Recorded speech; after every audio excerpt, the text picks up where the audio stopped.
कृष्णा, राधे राधे। स्वागत है आप सभी का मेरे चैनल कान्हा की भक्ति में। कैसे हैं आप सब? हमारे कान्हा जी की कृपा से आप सब बहुत अच्छे होंगे। आज मैं आपको सोमवार व्रत की कथा सुनाऊंगी, तो चलिए आरंभ करते हैं। एक बार किसी एक नगर में एक साहूकार था।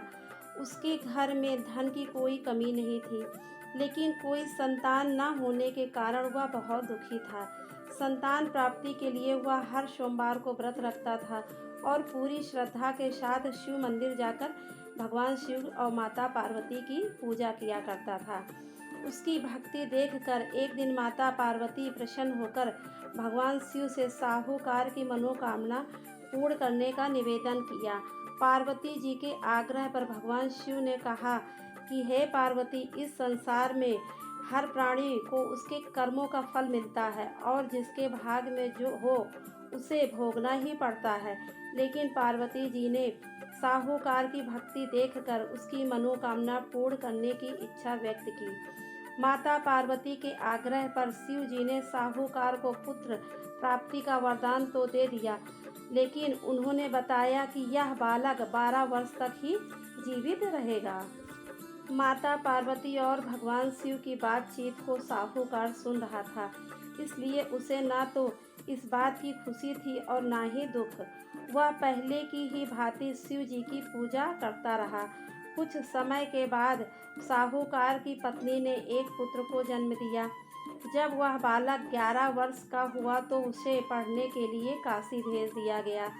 साहूकार ने पुत्र के मामा को बुलाकर उसे बहुत सारा धन देते हुए कहा कि तुम इस बालक को काशी विद्या प्राप्ति के लिए ले जाओ। तुम लोग रास्ते में यज्ञ कराते जाना और ब्राह्मणों को भोजन दक्षिणा देते हुए जाना। दोनों मामा भांजे इसी तरह यज्ञ कराते और ब्राह्मणों को दान दक्षिणा देते काशी नगरी निकल पड़े। इस दौरान रात में एक नगर पड़ा, जहां नगर के राजा की कन्या का विवाह था। लेकिन जिस राजकुमार से उसका विवाह होने वाला था वह एक आंख से काना था। राजकुमार के पिता ने अपने पुत्र को काना होने की बात को छुपाने के लिए सोचा, क्यों ना उसने साहूकार के पुत्र को दूल्हा बनाकर राजकुमारी से विवाह करा दूं। विवाह के बाद इसको धन देकर विदा करा दूंगा और राजकुमारी को अपने नगर ले आऊंगा। लड़के को दूल्हे के वस्त्र पहनाकर राजकुमारी से विवाह करा दिया गया। साहूकार का पुत्र ईमानदार था, उसे यह बात सही नहीं लगी, इसलिए उसने अवसर पाकर राजकुमारी के दुपट्टे पर लिखा कि तुम्हारा विवाह तो मेरे साथ हुआ है, लेकिन जिस राजकुमार के संग तुम्हें भेजा जाएगा वह एक आंख से काना है। मैं तो काशी पढ़ने जा रहा हूँ। जब राजकुमारी ने चुन्नी पर लिखी बातें पढ़ी तो उसने अपने माता पिता को यह बात बताई।